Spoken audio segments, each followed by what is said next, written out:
Hey everyone, let's take a quick look at a portable SSD that is both cheaper and faster than the Samsung equivalent or regular USB or rotating hard drives.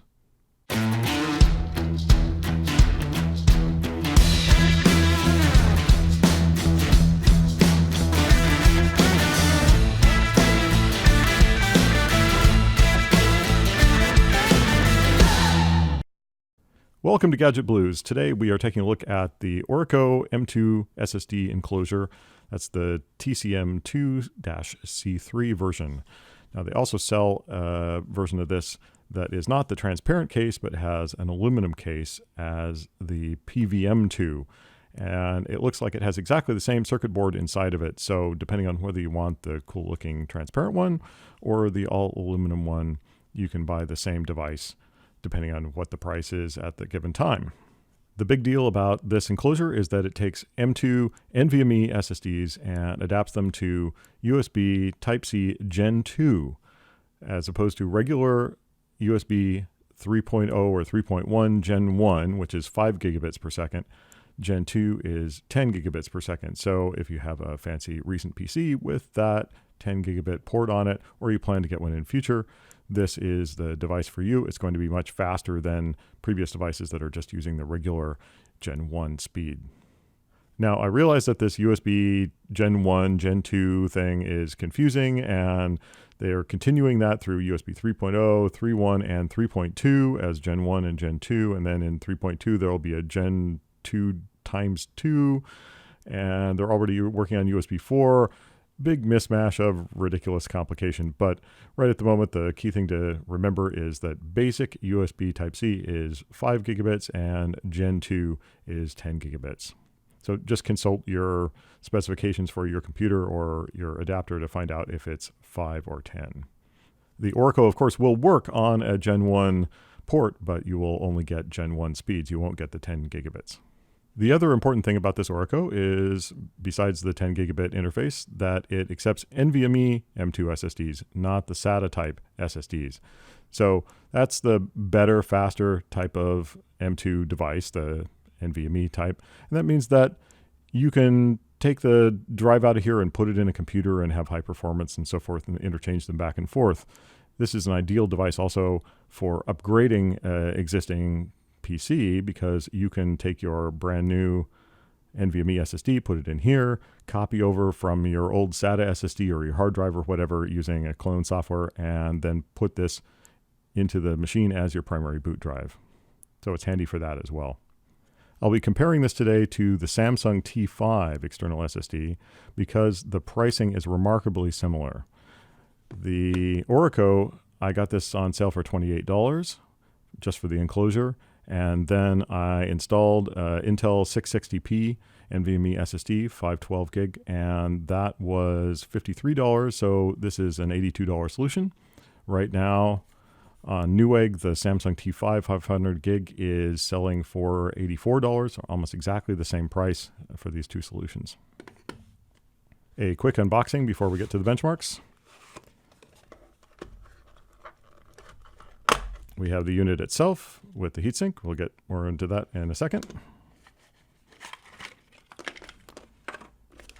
We have a Type-C to Type-C cable, a Type-C to Type-A cable. It's handy that they included both of those. And a couple of thermal pads, one of which I've used, which you'll see in a moment.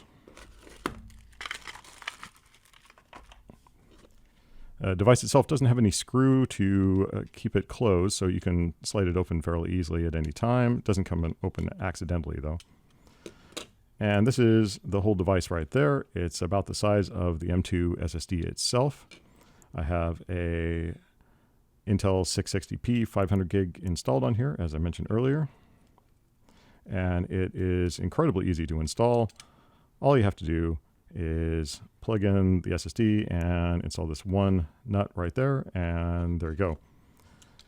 I have put on one thermal pad. It comes with two because they can wear out as you exchange devices and so forth. Note that the thermal pad, I've only bothered to put this on the controller.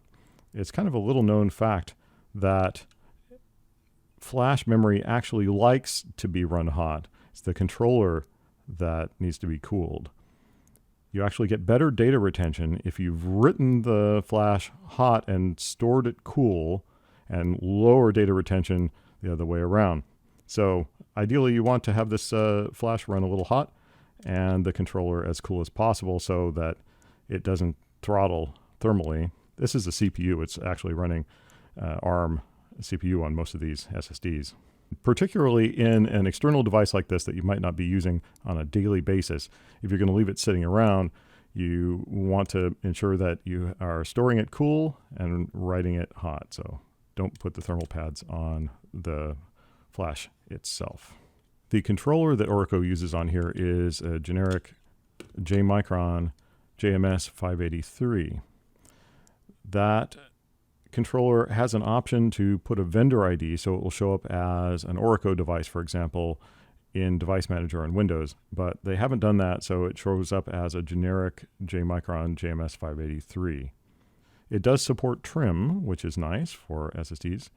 One thing that Orico doesn't mention in their specifications is the JMS 583 is actually a PCI Express 2-lane device. So even though this Intel 660p is a PCI Express 3 4-lane device, it's only using 2 of the lanes. So if there were a cheaper NVMe SSD, one of the units that uses only 2 lanes, some of the budget ones only use 2 lanes, you would not see any performance difference on that in this device because the controller is only using 2 lanes anyway. And the reason is that 1 lane is almost enough to satisfy the bandwidth of USB Gen 2. 2 lanes is more than enough. 4 lanes would be overkill, so it's just a 2-lane device. In terms of power consumption, even though this was slightly warm to the touch, it's only generating about 0.8 watts. The controller is specified at 0.7 and the SSD at 0.1 in operation. So let's get into the benchmarks. I have the Orico with the Intel 660p. I've got the Samsung T5 500 gigabyte. I have, for reference purposes, a SanDisk Extreme 32 gig regular USB flash drive. This is the one that at work we use for installing Windows all the time, so it's a very popular high-speed device. And for baseline reference, a regular rotating hard drive, a 2 terabyte WD My Passport Ultra. I've done a few different benchmarks, but I've only benchmarked all 4 devices in Crystal Disk Mark, and you can see that there's a pretty dramatic difference between these 4 devices, starting out with the old rotating hard drive having a random access speed in the fractions to about 11 on the SanDisk Extreme, and then 245, 264 on the T5 and the Orico respectively. So the random access is fairly similar between the Samsung T5 and the Orico. It's about 25% faster with a Q depth of 1, which is what you would normally be using when accessing files randomly. And then the sequential is almost twice as fast. It's 40% faster at 554 versus 979 reads. This is fast enough to edit 4K directly off of the device, and you'll see that in the upcoming Blackmagic benchmark. The second benchmark is the AS SSD, which I find to be an excellent checker to see if Crystal Disk Mark is doing the right thing on a particular device, and this shows pretty similar results, so I think that we're getting valid results out of Crystal Disk Mark with a score of 622 on the Samsung T5 and a whopping 939 on the Orico with the 660p. That's pretty nice. And you see that both in this case are using UASP as the protocol. The Blackmagic disk speed test, which is specifically designed to determine whether you can stream particular bandwidths of video, is showing a similar story with about 500 megs per second on the Samsung T5 and 941 on the Orico for reads. That fills out a few more checkboxes here for the formats that the Orico can handle versus the T5. And finally, no benchmark run would be the same without the legacy Atto disk benchmark, which is just looking at sequential transfer rates at different block sizes. This always shows the same length of graph no matter what, so you have to look at the numbers. And again, we are peaking at about 560 megs per second on the T5 and well over 1,000 megs per second on the Orico with the 660p. So winding things up, it looks like the Orico is a winner, particularly with the Intel 660p, which at the moment is the value performance leader in NVMe drives. There may be some other options that use only 2 lanes that I mentioned earlier that might be even cheaper. In an external device like this, it's not like you're going to rack up the wear like you would in a desktop system that's booting off of this volume, and so you can go with a lower endurance part like the QLC in the Intel 660p. It completely blows away the Samsung for the same price, and I think that the Samsung is not declining in price as fast as over-the-counter NVMe drives are declining. So soon it will probably be very easy to build Orico with a name brand NVMe drive for considerably less than the Samsung. Right now they're at price parity for about the same capacity, but I think this will become cheaper because Samsung doesn't have the flexibility to lower their prices as fast as the market is moving. And you can put, at the moment, up to 2 terabytes into a device like the Orico. So those prices are pretty aggressive right now. You can get the Intel 660p 2 terabyte for under $200.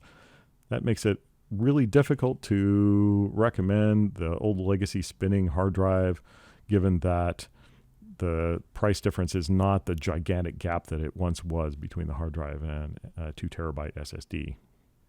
The only cautions I have before you rush out and buy one of these is to get reliable speeds on Gen 2, you have to have pretty short cables. The cable that it comes with is about 1 meter, and you would want to stick to that because you need about maximum of 2 meters for Gen 2 to work properly. So if you have a cable, for example, going from your motherboard to the front panel of your desktop case inside your PC that's 1 meter long, you can only have 1 meter external to make that limit of 2 meters. Other than that, this is a highly recommended enclosure. I would go out and get one. This is not a sponsored video, but it looks like it's definitely value for money, especially for the $28 that I paid for it. All right, I hope you enjoyed this one. Please like and subscribe, and we will catch you in the next Gadget Blues.